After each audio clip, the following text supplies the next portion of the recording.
Aujourd'hui, je vous retrouve dans cette vidéo un peu spéciale parce que je vais vous parler un peu de la config que j'utilise pour faire de la 3D et de la config que j'utilisais aussi pour faire de la 3D parce que je l'ai changé en cette fin d'année 2024. Donc, pourquoi j'avais envie de vous parler de ça? Parce qu'en fait, déjà, pour vous montrer que moi j'utilisais une config pas très puissante. Alors après, tout dépend de l'utilité qu'on en a, hein, même pour faire de la 3D, parce qu'on va pas avoir besoin d'un même ordinateur pour faire uniquement du low poly, pour faire des matériaux procéduraux, pour faire des grandes scènes avec beaucoup d'éléments de partout encore plus. Donc en fait, tout dépend l'utilité qu'on va en avoir et aussi pour vous montrer un petit peu l'évolution, hein, de mon setup pour vous préparer les vidéos que je vous présente. Voilà, pour la petite histoire, pour ceux qui ne le savent pas encore, j'ai vécu pendant à peu près 6 ans en camping-car en étant nomade avec ma femme et ma fille. Donc en fait, ça m'a quand même imposé des contraintes au niveau voilà, du travail, tout ça. Et notamment, j'avais besoin d'un ordinateur qui me permette de pouvoir faire tourner des logiciels de dessin vectoriel notamment à l'époque. Et donc du coup, j'avais cherché une machine portable, évidemment, pour être adéquate pour le nomadisme, qui puisse permettre de faire tourner ça. Donc en fait, à l'époque, donc je me suis tourné vers un PC portable gamer. Pourquoi? Pour avoir une carte graphique dédiée. Et donc j'ai opté pour le PC Asus ROG que vous pouvez voir à l'écran, qui était équipé à l'époque du processeur i7 7700HQ, qui était cadencé à 2,8 GHz et également de 16 Go de RAM. Alors ensuite, la carte graphique dont il était équipé, eh bien c'était la Nvidia GTX 1050. Donc ça fait même bizarre de prononcer ça à l'ère de la RTX qui est tellement installée depuis pas mal d'années. Donc à l'époque, moi, c'était une GTX 1050 et qui avait 4 Go de mémoire dédiée, donc de mémoire vidéo dédiée.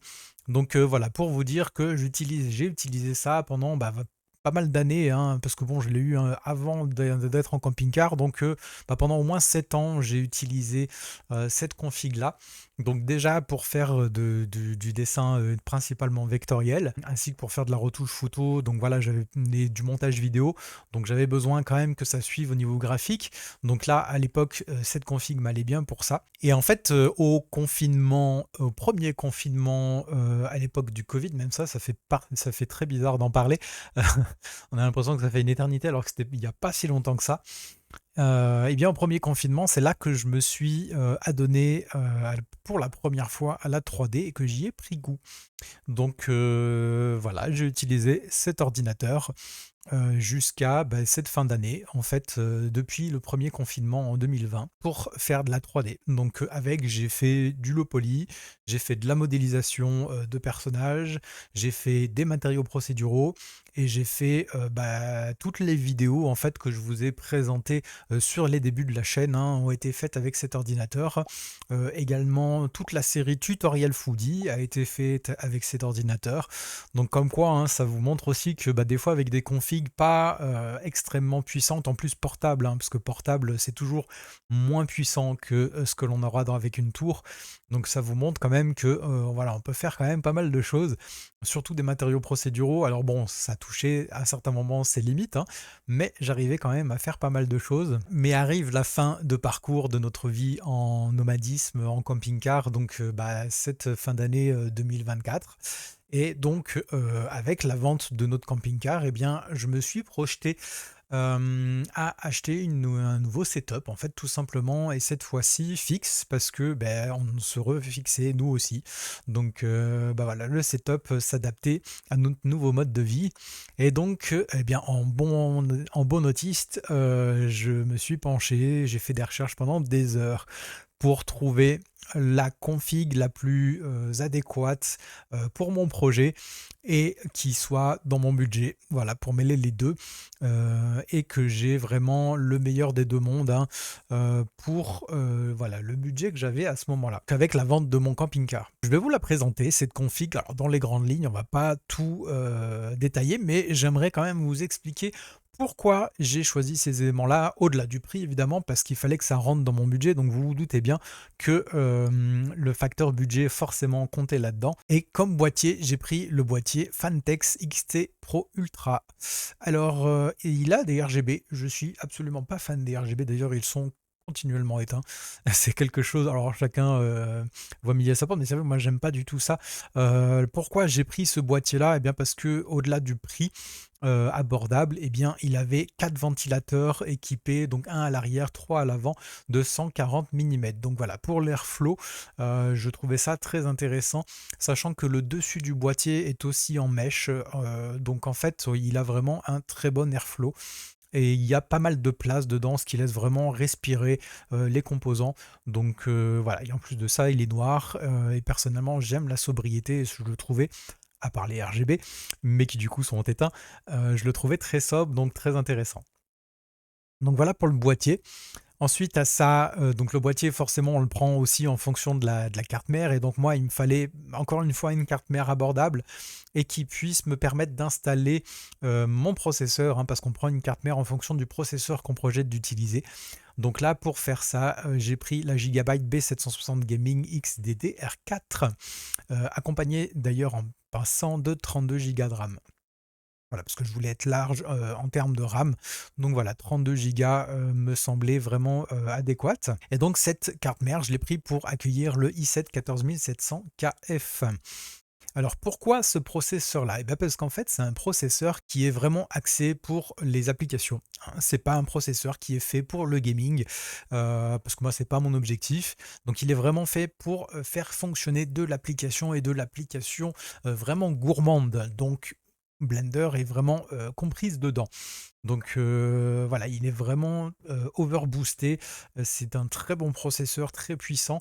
Le gros point faible qu'il a, c'est qu'il chauffe beaucoup. Donc il faut vraiment avoir le système de refroidissement qui va avec. Mais au-delà de ça, il est vraiment très puissant. Comme vous pouvez le voir, il est équipé de 20 cœurs, dont 8 cœurs perf, donc qui peuvent aller jusqu'à 5,6 GHz en turbo boost.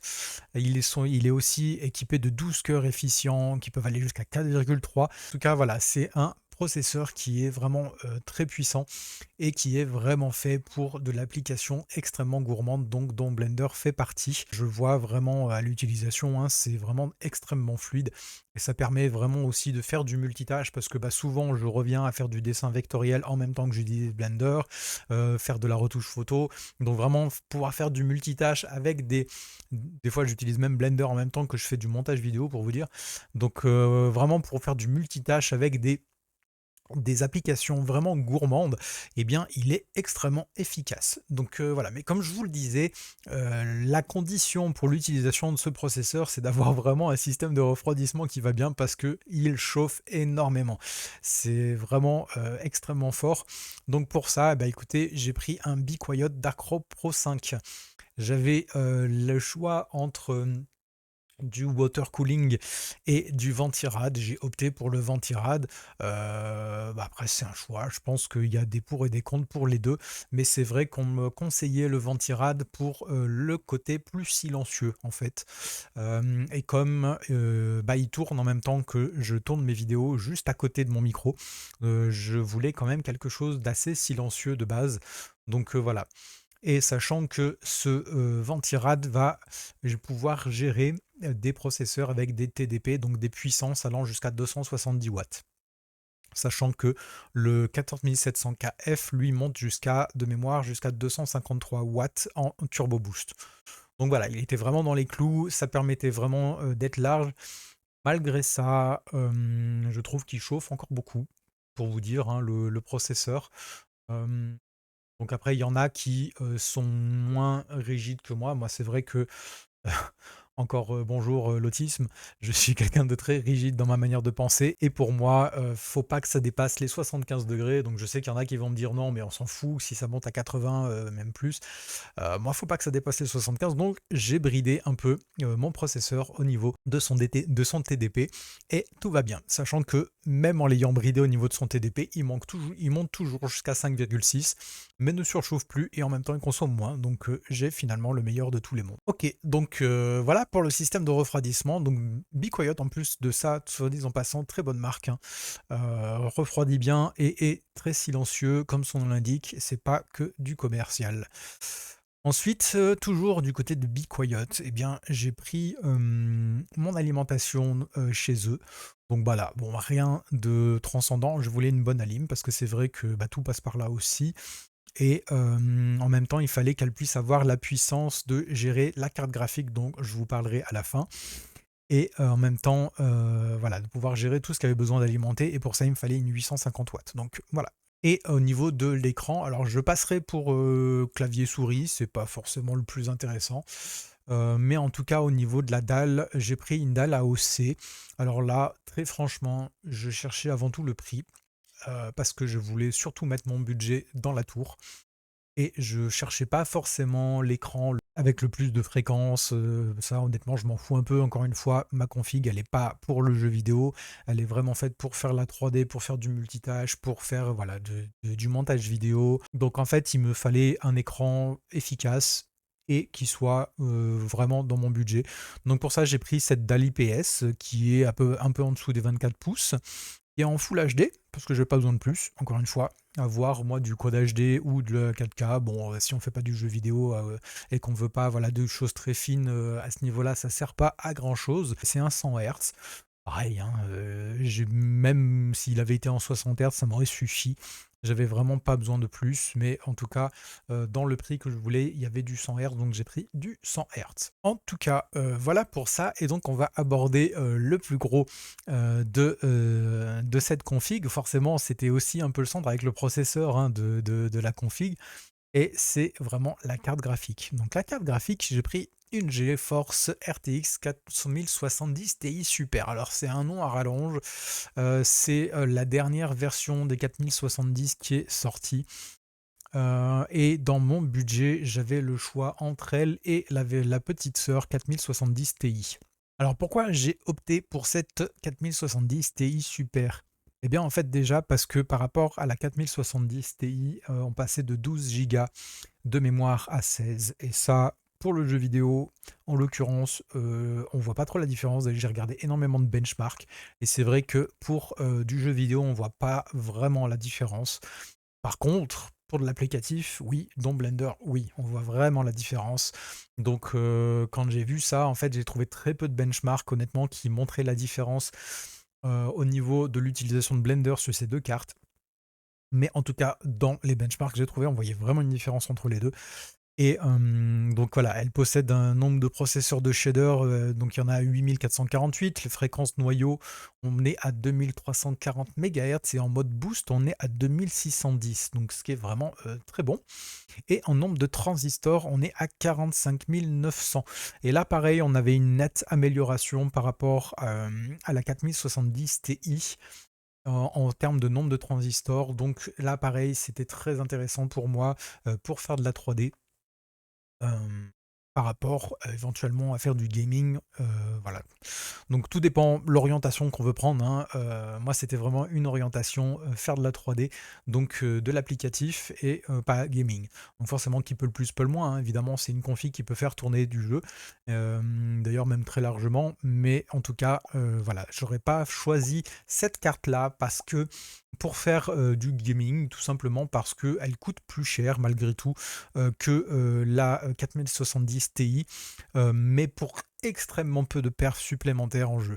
Par contre, par rapport à l'applicatif, comme je vous le disais, là, on voit vraiment une grosse différence.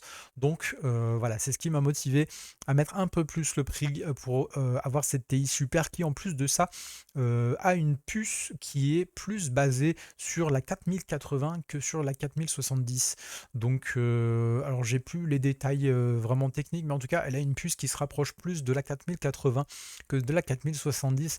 Voilà, bon, et en même temps avec un prix entre deux, et c'est vrai que la 4080, elle sortait de mon budget. Donc voilà un peu l'explication. Voilà, donc faire le choix d'une config, c'est pas toujours évident. Je vous avoue que j'y ai passé des heures à regarder des benches, à faire le pour, le contre. C'est pareil, le processeur, ça, je savais qu'il allait beaucoup chauffer. Donc est-ce que je franchissais quand même le cap de prendre ce processeur-là et de pas en prendre un autre en dessous, mais en même temps, il était vraiment très bon pour l'applicatif, celui-là dans mon budget en plus de ça. Donc voilà, ça m'a permis de me dire que bah, j'allais rogner plus sur l'écran qui bah, était moins à avoir un très bon écran, c'était moins axé par rapport à l'application que moi je veux en faire principale. Donc finalement, vous voyez, c'est toujours essayer de jauger ce qui est le mieux pour, l'utilisation qu'on veut en faire. Donc voilà, j'espère vraiment, que cette vidéo t'a plu. Moi j'avoue que c'est quelque chose qui me passionne, en plus de faire de la 3D, de savoir comment on peut faire tourner de la 3D et c'est vrai que, j'ai pris beaucoup de plaisir et en même temps c'était un gros défi de faire le meilleur choix. Quand on a un budget limité, on s'en fout un peu, on prend ce qu'il y a de plus puissant, voilà, mais quand on a un budget déterminé, eh bien, il faut vraiment, peser le pour, le contre et là, on a pas mal de composants à choisir quand on veut monter sa propre config. J'aurais pu aussi prendre une config toute prête, mais moi, je suis quelqu'un qui est vraiment pointu, qui aime, faire le choix de ses composants et aller jusqu'au bout de la démarche. Donc voilà, c'est pour ça que je voulais vous présenter tout ça et aussi pour voilà, vous expliquer un peu mon vécu par rapport à tout ça, mon évolution. Donc j'espère vraiment que ça vous a plu. Dites-moi dans les commentaires ce que vous en pensez. Est-ce que vous auriez fait, d'autres choix, hein? Et ça peut être intéressant d'avoir vos retours aussi. Et sur ce, bah écoutez, moi je vous dis à très vite pour un prochain tuto. À bientôt. Ciao.